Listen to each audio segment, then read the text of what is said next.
Boa tarde a todos. Estamos aqui mais uma vez no Instagram da Leia JF, a Liga dos Escritores, Ilustradores e Autores de Juiz de Fora.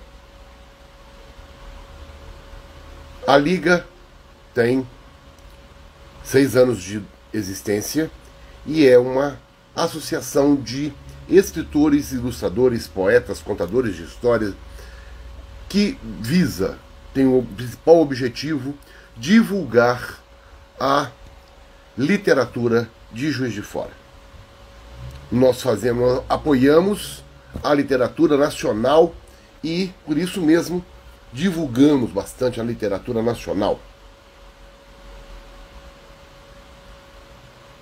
Estamos agora começando a novamente ter uma agenda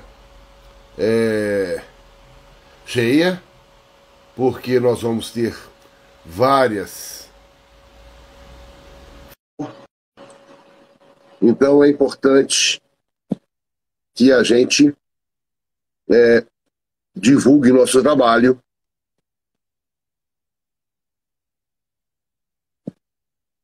pelo país inteiro, né? Muito bem. Estamos aguardando o José Renato Amorim, ele está chegando aí. Boa noite, JR. Boa tarde, né? Boa tarde, meu caro Arthur. Prazer estar aqui nesta tarde com você, hein? Tudo bem, né? Melhor agora, né? Muito obrigado. Sempre que a gente marca essas reuniões também, a gente sempre tem aquela primeira frio na barriga, deixa eu ver se vai dar certo, se a internet está ajudando, né? Com certeza, com certeza. E quando a gente tem assim, uma missão assim, especial, que é entrevistar o presidente da gente, fica mais difícil ainda. Tá certo. Né? Acho que não tem dificuldade, não, ué. Boa tarde, Marisa. Marisa chegou aí dando boa tarde. Chegou. Tem mais pessoas já assistindo a gente. Lembrando só, Zé, que essa entrevista vai ficar gravada depois no Instagram da Liga dos Escritores, né? Na Liga da Leia, no Instagram da Leia, e depois também no meu canal do YouTube. Excelente. Essa vantagem, né, da gravação é muito boa porque dá oportunidade, né, às pessoas que não podem participar na hora de ver depois. Isso aí é um recurso muito bom. Com certeza. Estão entrando outras pessoas. Boa tarde a todos vocês que chegaram. Júlio, Jorge, Luciane. Ana Márcia, minha conhecida também das letras, escritora. Legal. E hoje é dia da literatura, né? Além de ser dia do trabalho. Exatamente. Hoje é uma data festiva, né? É. E nós estamos aqui trabalhando também, né? Em pleno domingo, né? Com certeza. Trabalhando em favor da literatura.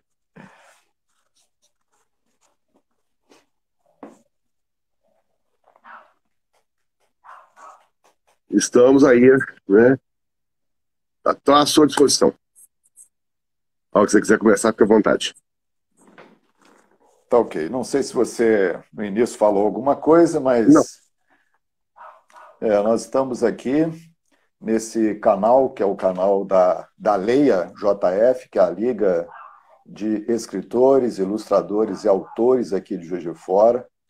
Um trabalho que é presidido pelo Arthur, que hoje está sendo aqui, está mudando a cadeira, né? Está sendo entrevistado aqui hoje, mas um canal que é utilizado sempre com foco em divulgar a literatura nacional, em divulgar os autores nacionais, e esse trabalho aí incansável, né, que a Leia faz, presidido aí pelo Arthur. E hoje o nosso bate-papo aqui, a nossa conversa tem uma finalidade especial, que é o lançamento, vamos ver se todo mundo consegue ver aqui, o lançamento desse belo livro, que é A Mansão do Rio Vermelho 3, A Batalha Final.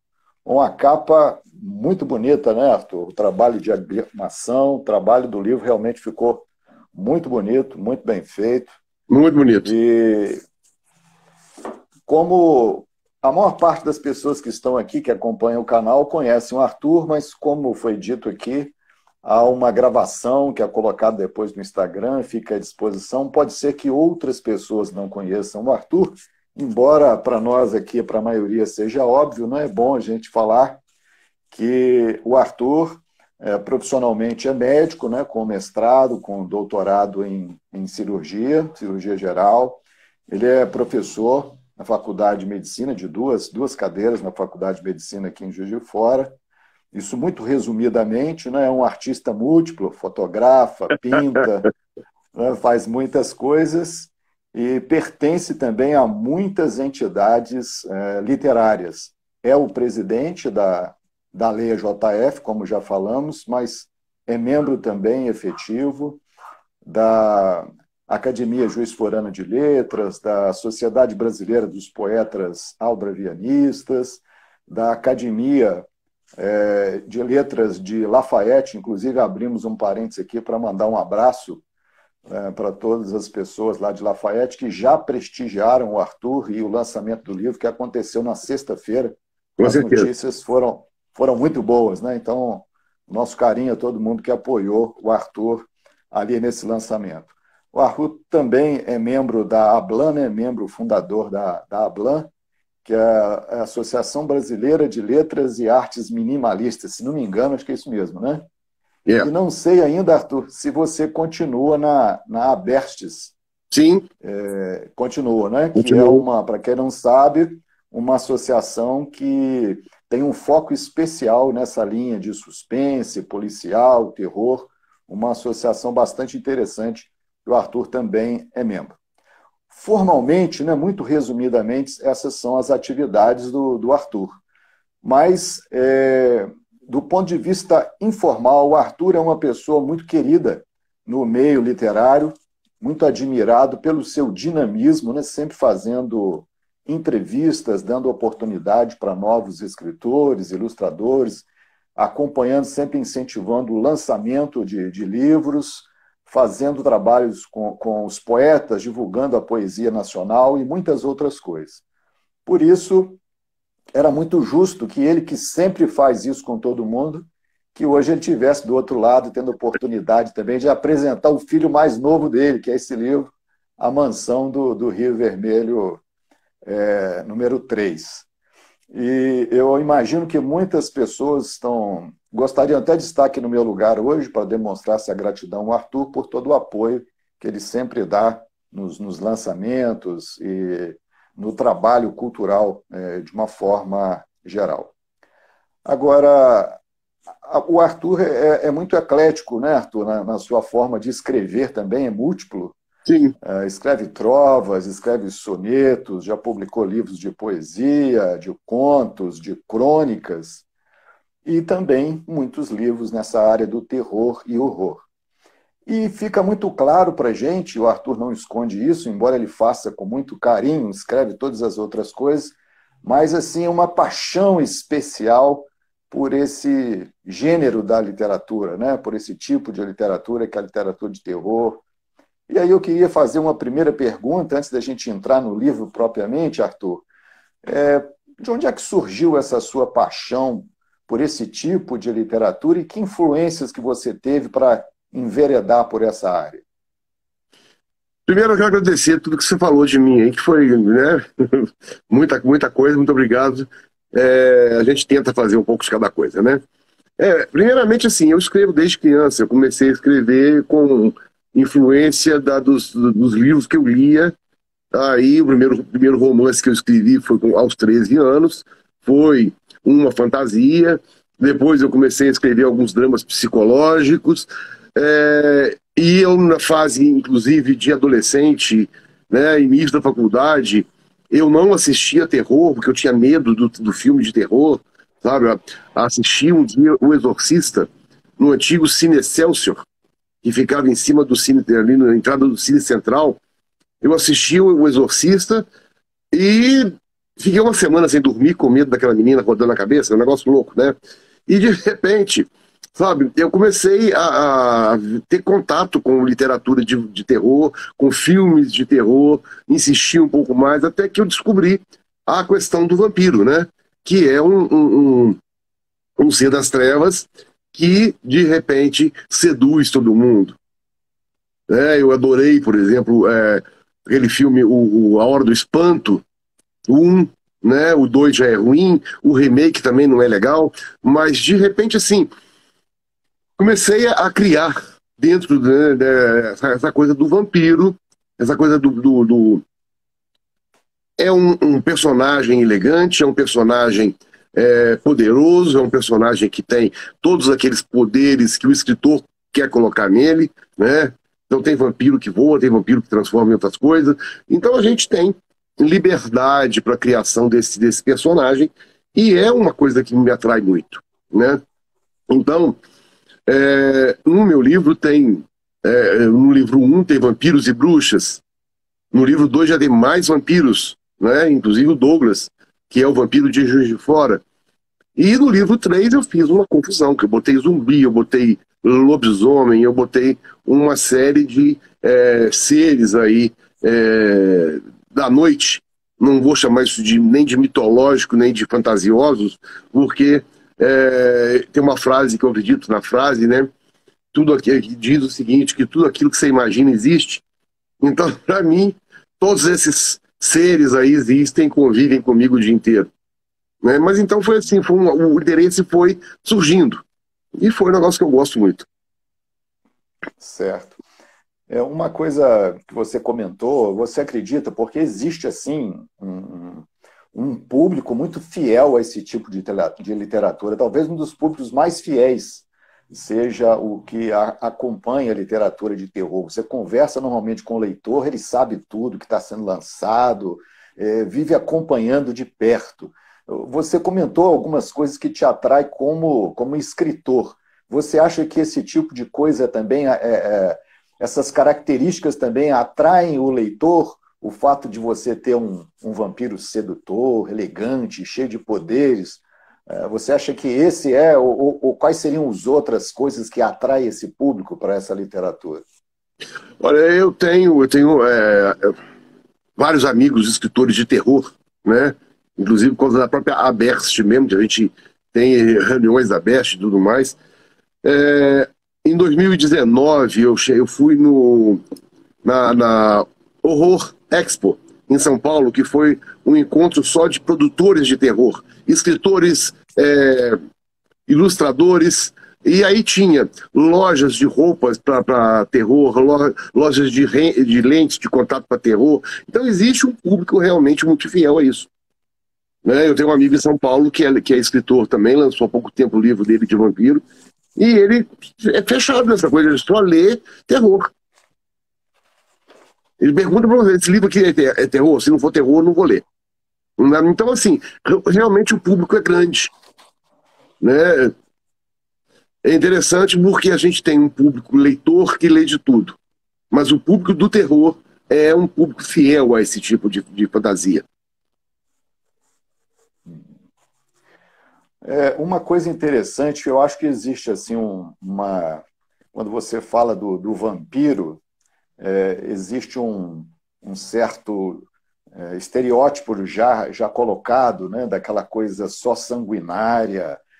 Mas você, quando você fala, cria os seus personagens, tem hora que a impressão que a gente está lendo é que é parte humana, tem hora, parte vampiro, tem hora. Como é que você lê? Como é que você trata com isso, né?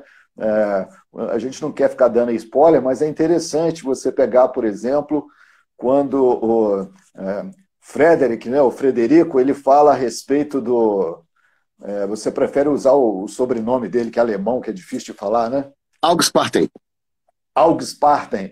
Ele fala das aventuras amorosas dele, até reclama da solidão, porque as mulheres são interesseiras, ficam querendo ter vida eterna com Sim. ele. Então, existem assim, muitas coisas que não só nesse livro, mas nos seus livros, você Você faz essa mistura interessante, né, do vampiro que sente às vezes a solidão, do vampiro que às vezes sente o medo, e ao mesmo tempo o vampiro que domina, que hipnotiza, que conduz a mente das pessoas. Como é que é trabalhar esses dois lados? Pois é, eu acho que isso aí faz muito parte da criação do personagem, né? Eu acho que existem vampiros, por exemplo, que são exclusivamente sanguinários e assassinos, sem nenhuma parte humana, tá certo? Sem nenhuma parte o objetivo dele é realmente ter uma vítima e destruir a vítima. E existem vampiros, por exemplo, como os vampiros da Anne Rice, que a gente não pode nunca esquecer a Anne Rice, né? Como o Lestat, o Louis, tá? Que são vampiros com sentimentos. Apesar do Lestat ser um sujeito muito louco, entendeu? Ele ama os amigos dele, ele ama muito o Louis, e é uma coisa importante, né? Então a criação do personagem faz com que você tenha uma certa liberdade para criar o seu personagem. O meu vampiro, ele é um ser sentimental. Apesar dele ter a necessidade de tomar, né, se alimentar de sangue, tá certo? O meu vampiro, ele também pode ingerir qualquer tipo de alimento, se ele quiser, em pouca quantidade, claro, né? Ele bebe bastante, sabe? Meus vampiros bebem muito, somente vodka, e não ficam alterados, porque não faz parte da constituição do vampiro ficar bêbado, tá certo? E outra coisa importante, os meus vampiros, eles amam, eles fazem sexo, tá certo? Eles não podem engravidar ninguém, eles não têm como fazer isso, mas eles são nessa linha. Por isso mesmo que eu digo que os meus livros é um terror romântico, que meus vampiros amam. Eu achei até muito engraçado, num dos capítulos, que eu não lembro qual, que ele começa falando, né? Até brinquei, a gente tem a crise, tem gente que tem a crise dos 30, a crise dos 60, e ele estava falando da crise dos 200 anos, que o pior são os primeiros 200 anos. E é muito interessante perceber essa coisa, né? Romântica, até existencial, de certa maneira, né? Questionando algumas coisas. Arthur, uma coisa bastante importante, eu acho que todo mundo que vai assistir aqui pode ficar interessado nisso, é que quando você escreveu o primeiro volume, né, o número 1, você já, naquele momento já tinha isso, ótimo. Quando você escreveu A Mansão do Rio Vermelho 1, você já tinha em mente o Rio Vermelho 2 ou 3? Não. Eu comecei a escrever, eu escrevi toda a história do volume 1, mas eu fiquei assim, eu fiquei com saudade do meu personagem, né? Então, depois de um tempo, eu comecei a escrever o 2. E aí eu parei e guardei. E de repente, eu voltei no livro 1, fiz uma releitura, uma atualização daquilo ali e consegui publicá-lo em 2016, né? Mas eu tinha escrito ele bem antes. E o livro 2 já estava com umas 40 páginas mais ou menos iniciadas. Então foi continuar a história. Mas eu não pensava no 3, eu não pensava eu não pensava em continuação. Eu não sei fazer um roteiro de escrita. Tá certo? Eu pego para escrever, talvez eu comece com uma frase, e nessa frase talvez vire um livro inteiro. Então, eu tenho uma coisa diferente, que no livro, eu já escrevi outro livro, que é o livro do Douglas, que vai ser lançado talvez ano que vem. O livro do Douglas eu fiz uma previsão de capítulos, o que eu iria fazer, o que eu iria escrever, e eu me embaralhei nesse negócio. Eu consegui ter um bloqueio criativo, que eu fiquei mais de 1 ano e meio sem poder pegar no livro de novo.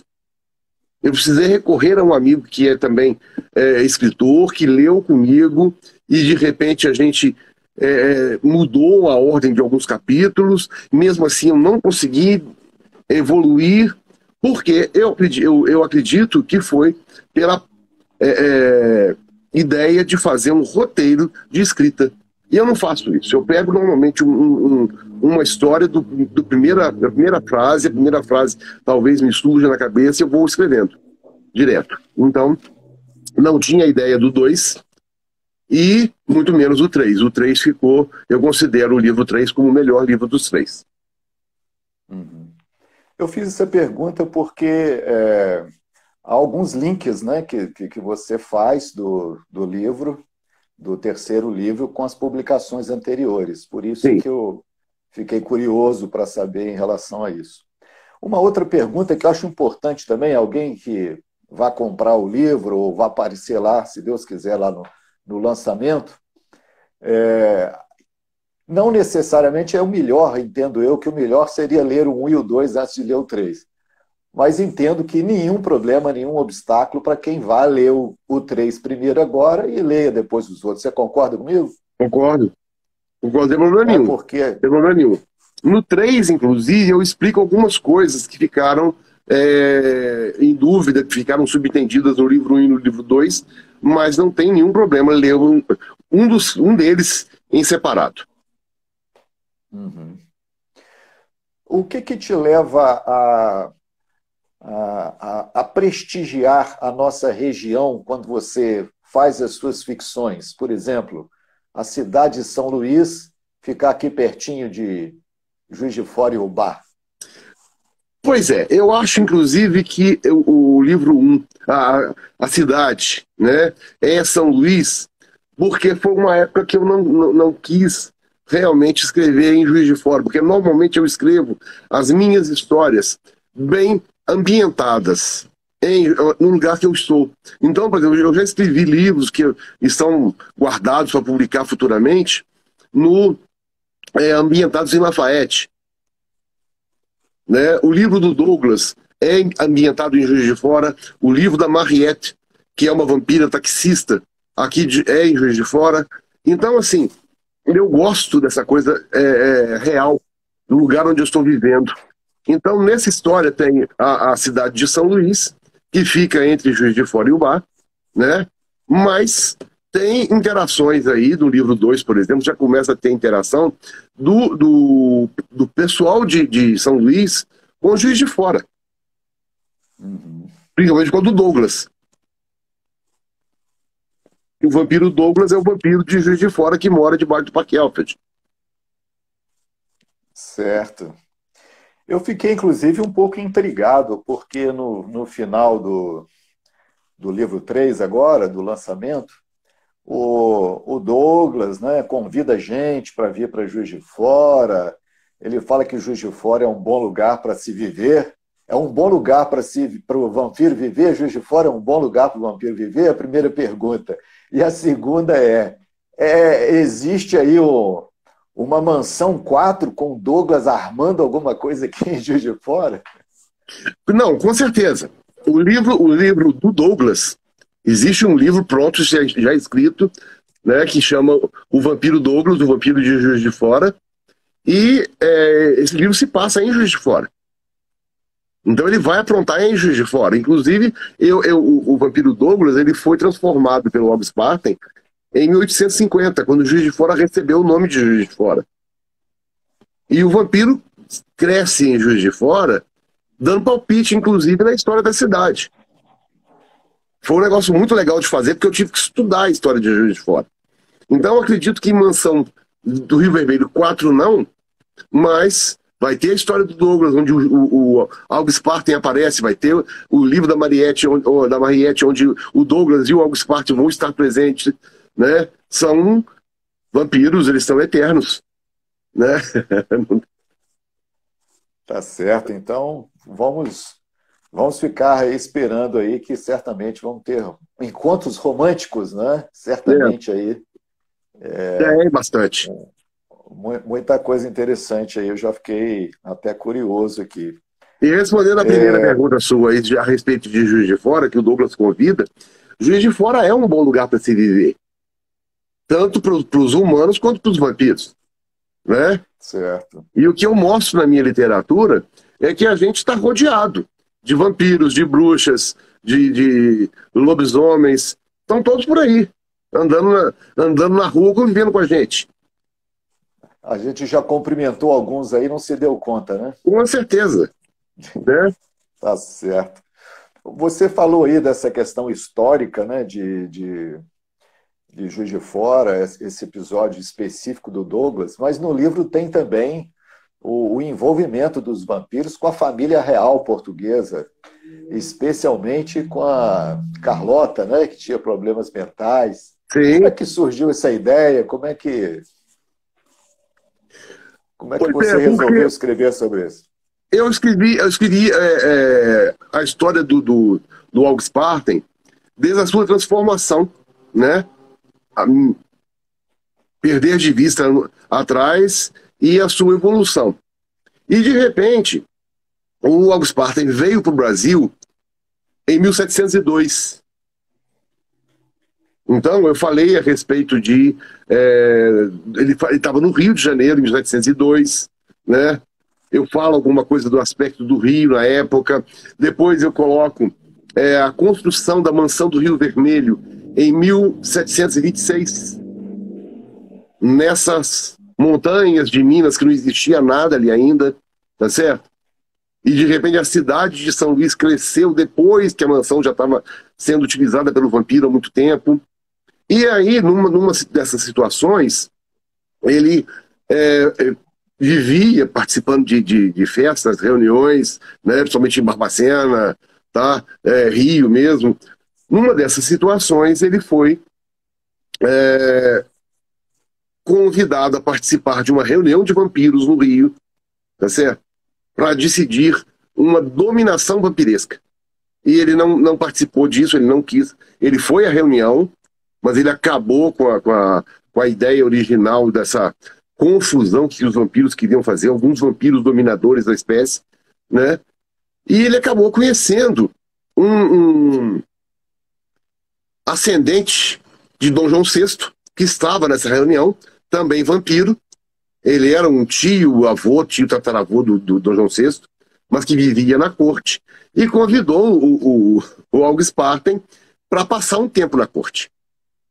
Então tem um episódio dele, depois que a família real chegou, né, que ele foi ficar no castelo, no palácio lá da família real, inclusive teve um relacionamento, dois, sei lá, talvez, né, tem que ler o livro.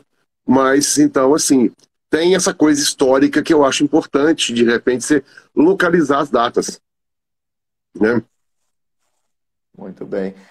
E uma curiosidade, você acha que o vampiro tem mais carinho ou se entrosa melhor com pessoas que não têm um bom equilíbrio mental? Porque ele gostava de bater papo com a Carlota.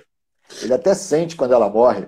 Pois é, não é questão de gostar ou não gostar de pessoas com problemas mentais, não, mas é afinidade de pessoa para pessoa mesmo. Eu acho que ele se interessou por ela porque você era uma pessoa divertida, uma pessoa que dava a ele atenção e conversava, né? Muito bem. O Arthur, com respeito a leitores desse gênero, o que você fala de faixa etária? Porque às vezes tem gente que fala que criança não gosta, hoje já tem até gente mais nova procurando esse tipo de literatura. Pela sua experiência, até sem considerar qualquer tipo de pesquisa, mas pela sua experiência, você acha que existe uma faixa etária que tem predileção pelo gênero ou é uma coisa aberta mesmo e você encontra leitores de todas as idades? Encontra, eu acho que encontra sim. A questão toda mais difícil nesse país é encontrar leitores, né? Porque a gente tem uma faixa muito grande de pessoas no país que não leem nada. Mas, quando a gente tem leitores, eu acho que existe uma faixa aí sei lá, de 10 a 100 anos que leem terror e gostam de terror, sabe? Eu acho isso interessante porque todas as faixas detalhes. Certo. Eu estava participando agora recente de uma, de uma aula, foi no sábado, e até um assunto que surgiu foi essa questão, né, abertura para literatura, para a pessoa ler, para você formar um leitor, que tinha que ser uma coisa bastante, realmente, sem nenhum tipo de preconceito. Se a pessoa quiser ler sobre o assunto, pior que seja, incentive, né? Porque aí vai abrir portas para outras coisas. Claro. Mas você acha que, por exemplo, escola tem uma abertura para a literatura de terror? Depende, eu acho que vai depender muito do professor também gostar disso, né? Entendeu? De repente a Marisela está dizendo aí, olha, que os pequenos já gostam de vampiros, bruxas, sacis, né? Eu acho que depende muito da professora que vai dirigir isso. Nós precisamos de professores do ensino básico que incentivem a leitura, né? Eu falo que, por exemplo, eu sou um leitor compulsivo porque minha mãe me ensinou a ler, né? Praticamente eu fui alfabetizado lendo Walt Disney, tá certo? E a gente não tinha televisão, então todo dia ela lia para mim. Quando eu comecei a ler, eu continuei lendo, e lia. E eu tive professores de português no quinta, sexta, sétima, oitava série, tá certo? Que faziam com que você lesse, né? Então você tinha a cada 2 meses que ler um livro. Eu lia, em 2 meses, eu lia 4, 5 livros do mesmo autor, mas eu li o livro que tinha que ler lá. Sabe? Eu acho que isso é uma forma de incentivar a criança a ler, né? Porque as pessoas, muitas pessoas leem e não interpretam aquilo que estão lendo, tá certo? Então é um negócio complicado, né? Então eu acho que falta isso nas escolas, voltar a fazer essa obrigatoriedade de ler um livro, de fazer a ficha catalográfica, sabe? Porque a gente fazia isso, a gente tinha que estudar o livro e relatar o livro, fazer quase que uma resenha, né? Hoje a gente sabe que é uma resenha. A gente fazia uma resenha para a professora lá, em cima do livro, dos personagens, explicava os personagens, como é que eles eram, como é que deixavam de ser. Ou seja, você tinha abria na sua mente um interesse pela leitura muito grande. Então eu acho que é importante fomentar isso. Então, se a professora gostar de terror, ela pode até levar um terror para a criança. Não tem problema nenhum, né? Muito bom, muito bom. Certamente os professores, eu fiz essa pergunta, porque certamente muitos professores vão ter acesso a gravação, né, no YouTube, no Instagram, e é bom abrir essa discussão também. Você tinha um personagem infantil, vampiresco, não tinha? Ou é engano meu? Não tinha, não. Eu tinha um personagem do Walt Disney e quando criança eu morria de medo dele. Que era o Mancha Negra. Sei. Né? Tinha na história do Mancha Negra, tinha o Mancha Negra, a Madame Minha, a Maga Patológica. As bruxas eu não tinha problema com ela de jeito nenhum. Nunca tive problema com bruxas. Mas o Mancha Negra eu morria de medo do Mancha Negra. Entendeu? Eu achava que ele ia aparecer em qualquer momento para me pegar. Né? Tá certo. Para quem está entrando aí de repente nesse momento, ou para você que está vendo aí, irá assistir essa gravação, nós estamos conversando com o Arthur, que está lançando esse livro aqui, esse belo livro, A Mansão do Rio Vermelho 3, A Batalha Final. Lembrando que o lançamento aqui em Juiz de Fora será nesta sexta-feira agora, dia 6 de maio, às 19 horas, no MAM, que é o Museu de Artes Murilo Mendes, que fica ali na Benjamin Constant, e o Arthur certamente vai estar recebendo com muita alegria a todos lá. Arthur, esse livro tem, né, a batalha final. Por que a batalha final sem dar spoiler? Porque depois de muita confusão na vida do August Spartan, né, ele chega no momento onde ele vai resolver coisas do passado. Ele vai resolver coisas do passado e inclusive, vão aparecer outros personagens do passado, tá certo? Para se confrontarem no centro da cidade, no centro de São Luís. Então é um negócio mais sangrento, né? Tá certo? Mas é uma batalha, realmente é uma batalha que vai vencer. Sim, aí é preciso ler o bem livro. ou o mal, mas eu não sei o que é o bem e o que é o mal no meu livro, né? Muito bem. Uma coisa que me chamou a atenção também é um dos seus personagens, que é o Jaime, né? Alguma razão dele ser um psicólogo, por exemplo? Não, não, eu Não acho tem que. nada a ver Não, eu acho que a até psico...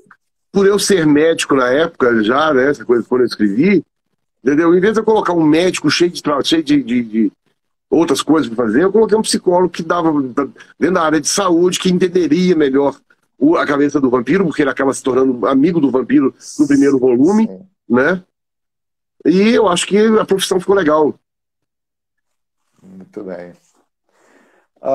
Por falar em profissão e associando aí respeitosamente a sua profissão com a questão do vampiro, você, em algum momento, uma cirurgia mais difícil e sangue derramando e aquela coisa, isso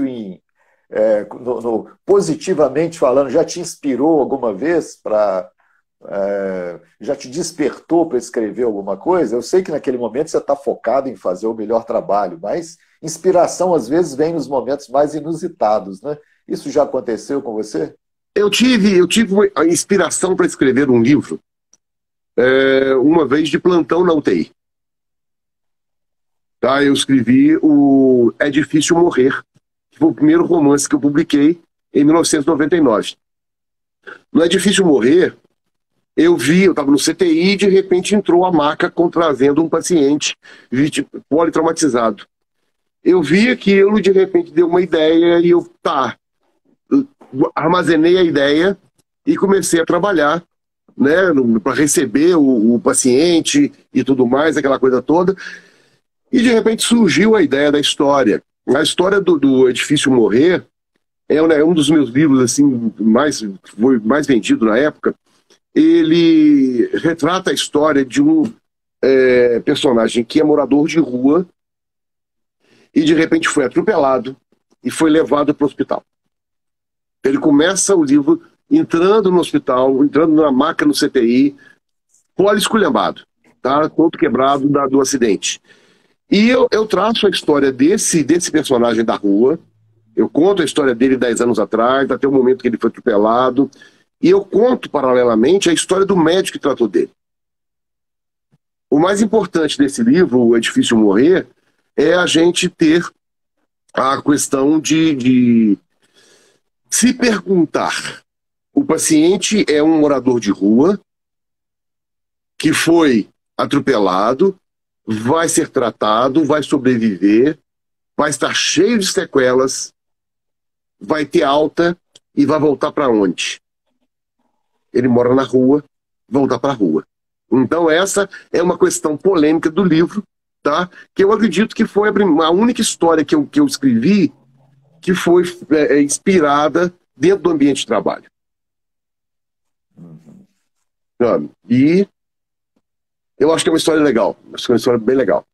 Né? Depois eu tenho outras histórias até com doenças e tudo mais, como por exemplo a festa derradeira, que o personagem principal descobre que tem um câncer de pulmão e ele resolve fazer uma festa derradeira para despedir dos amigos e conhecidos, dividir os bens que ele tem e morrer.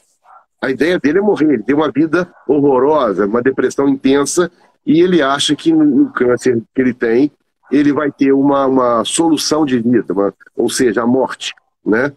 Mas eu não tenho assim, uma inspiração muito grande com relação a levar da medicina para a literatura, não.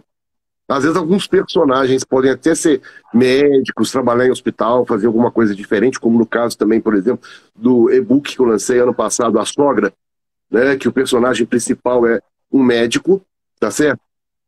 Que vai ser, inclusive, processado pelo filho da paciente que faleceu, mas não existe uma correlação assim da medicina me inspirar tanto, nem do sangue né, do paciente operado causar sede em mim, não, por favor.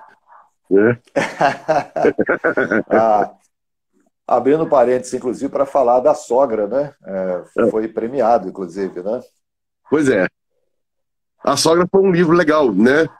Eu participei Eu escrevi A Sogra há bastante tempo atrás também, e é um livro onde eu conto uma história de uma família que vai para uma cidade do interior e, de repente, a mulher, né, mãe é um casal com um filho.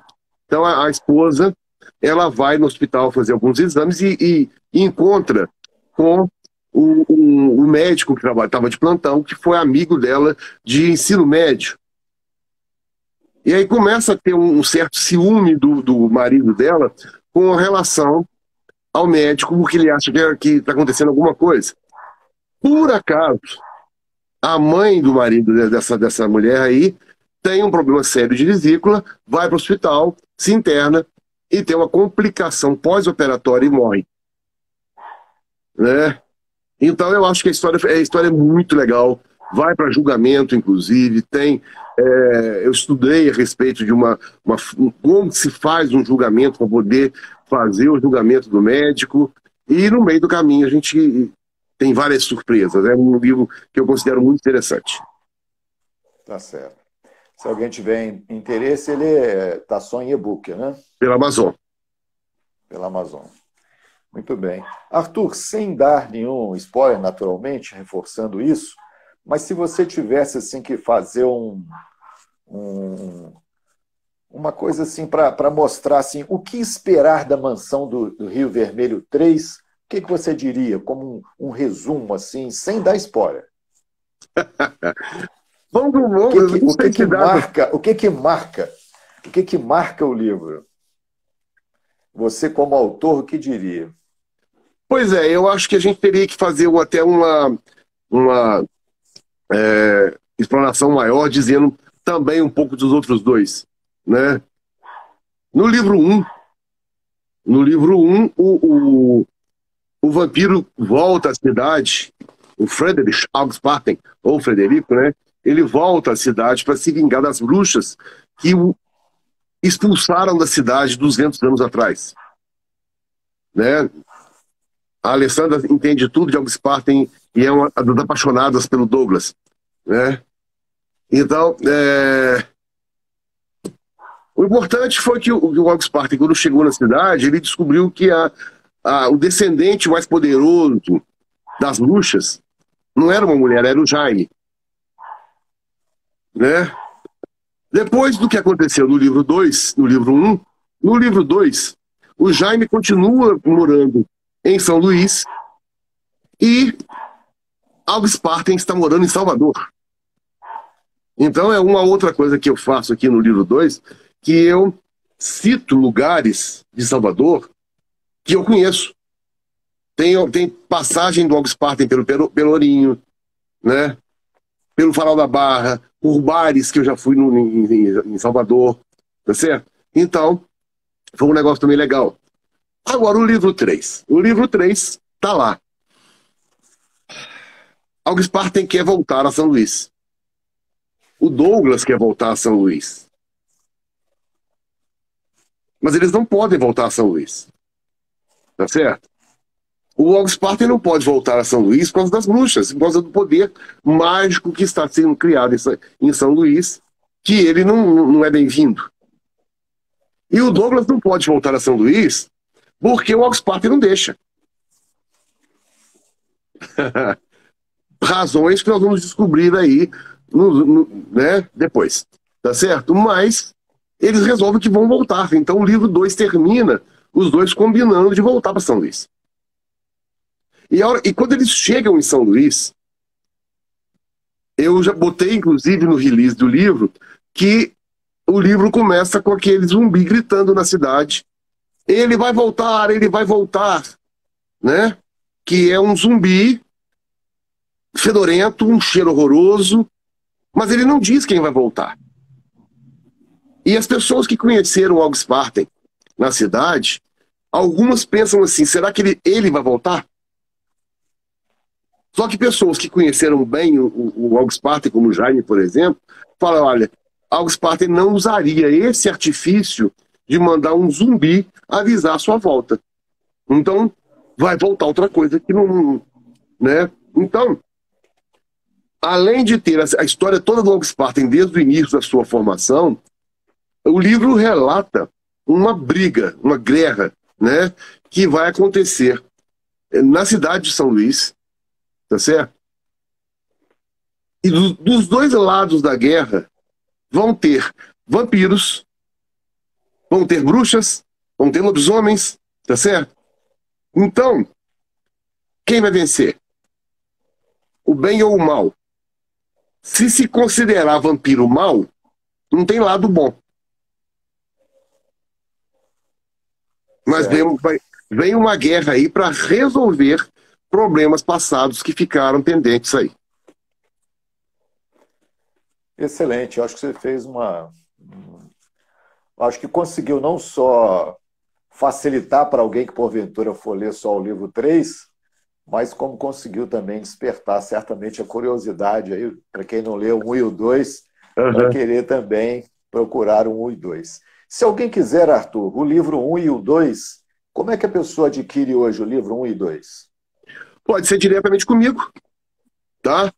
Tem na editora, né? Ainda tem na editora com a Novo Século, pode entrar direto no site da editora. Tem nas livrarias, tem aqui na Saraiva, tem na Leitura, mas eu acho que o caminho mais fácil talvez seja diretamente comigo, entrar em box, tá? E eu vou levar no dia do lançamento do livro 3, lá no MAN, eu vou levar os outros dois, como eu fiz em Lafayette. Tá? Teve gente em Lafayette que comprou só o livro 1, teve gente que comprou os 3. Então, tá? Pode ser feito na hora, pode ser feito comigo em box. Ok. Aí a pessoa já poderá levar logo os 3 autografados de uma vez. Com certeza. Né? Muito obrigado, Rodrigo, pelo elogio aí de 2 gênios. A gente tenta. Né? Arthur, a gente ainda tem uns minutinhos aqui. Com relação a editoras, você acha que é fácil trabalhar com as editoras para publicação de terror, de horror? Eu acho que o problema de editora tem muito a ver com a editora não publica normalmente numa publicação tradicional, que é aquilo que dela avaliar seu livro e publicar seu livro, se você não for um autor conhecido. Isso aí é recado para todo mundo que de repente quer publicar um livro. Então, muitas das vezes você vai publicar um livro, você tem que pagar a edição dele. Tá certo? Então, a questão toda é o seguinte: qual o melhor preço? Qual o melhor preço de qual editora? Tem editora que o trabalho da editora não compensa o preço mais barato.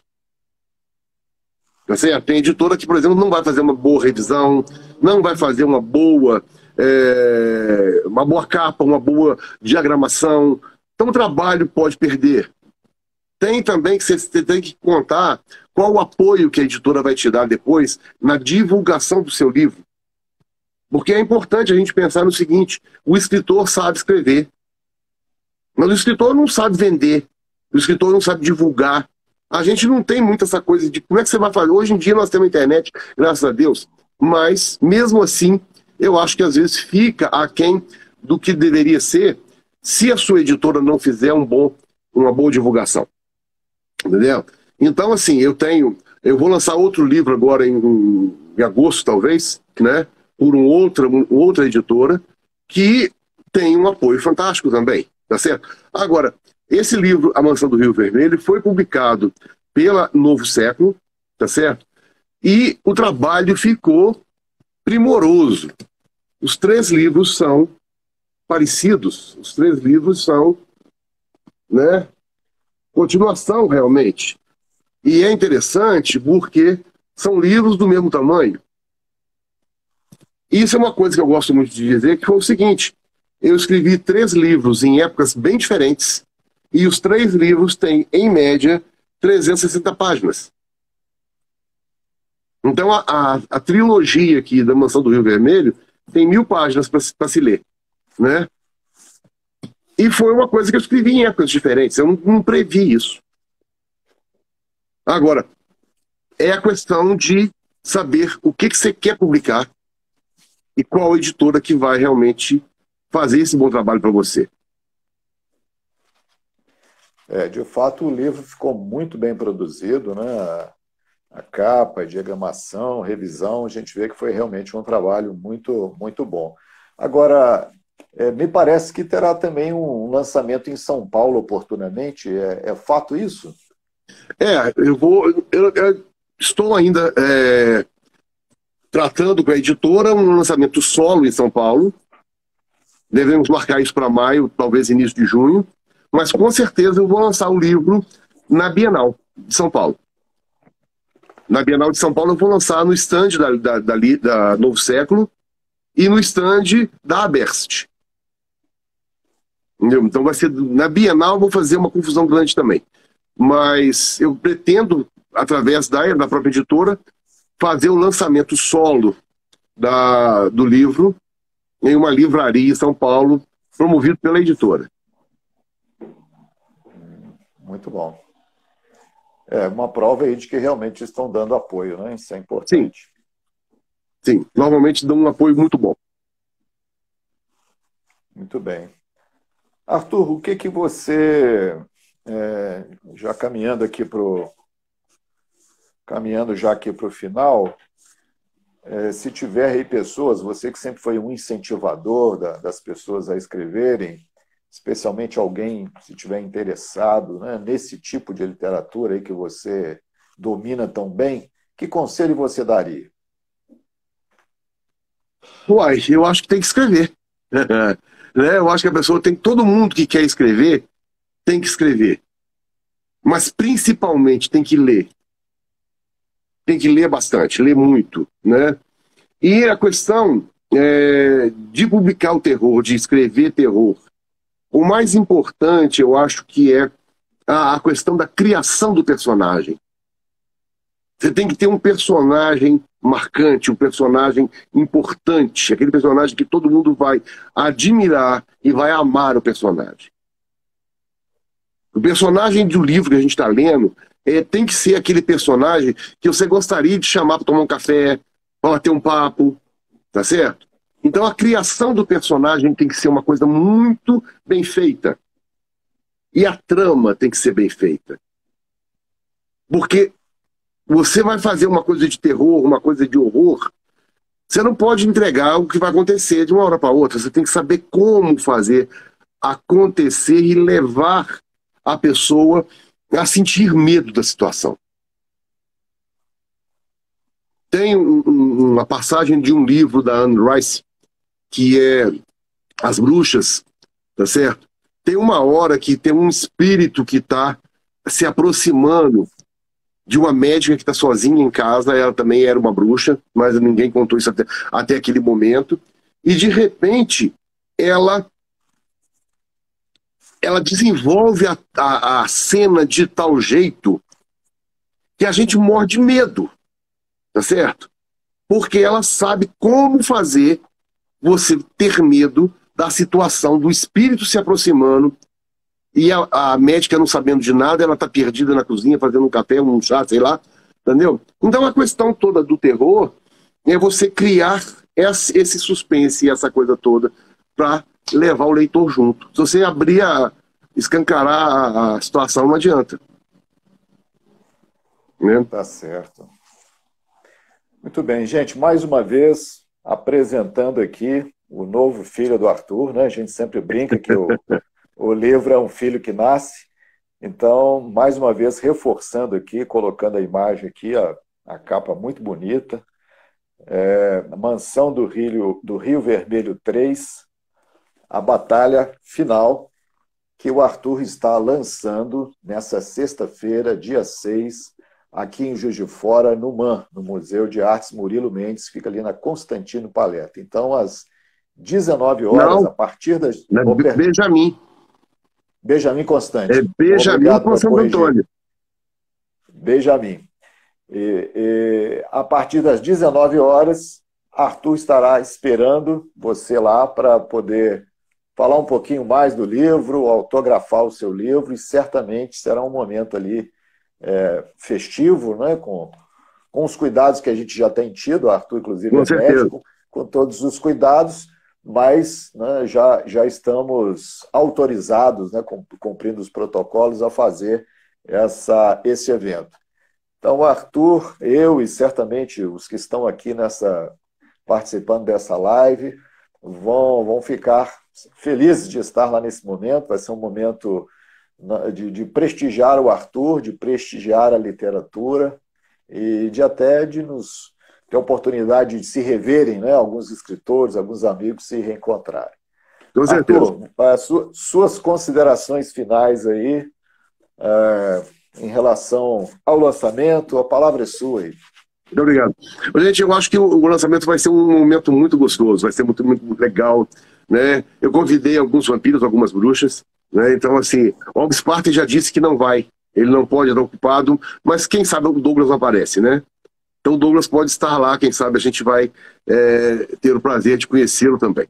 Então, gente, vai ser um momento muito gostoso, vai ser muito legal. Como o Lafayette foi muito bom, aqui de fora também vai ser melhor ainda, com a sua presença, com certeza. E a gente vai conversar sobre o livro, conversar sobre os 3 volumes, como eu falei, e fazer o lançamento oficial na cidade aqui, enquanto a gente espera os outros livros que passam totalmente dentro de Juiz de Fora. Tá certo? Eu aguardo todo mundo, aguardo a presença de vocês, né? Quem sabe um abraço, um autógrafo, com certeza, tá certo? Então a gente vai estar lá no Museu de Arte Murilo Mendes, antiga reitoria, na esquina da Benjamin Constant com Santo Antônio. Tá certo? Aguardo vocês. Até lá. Tá certo.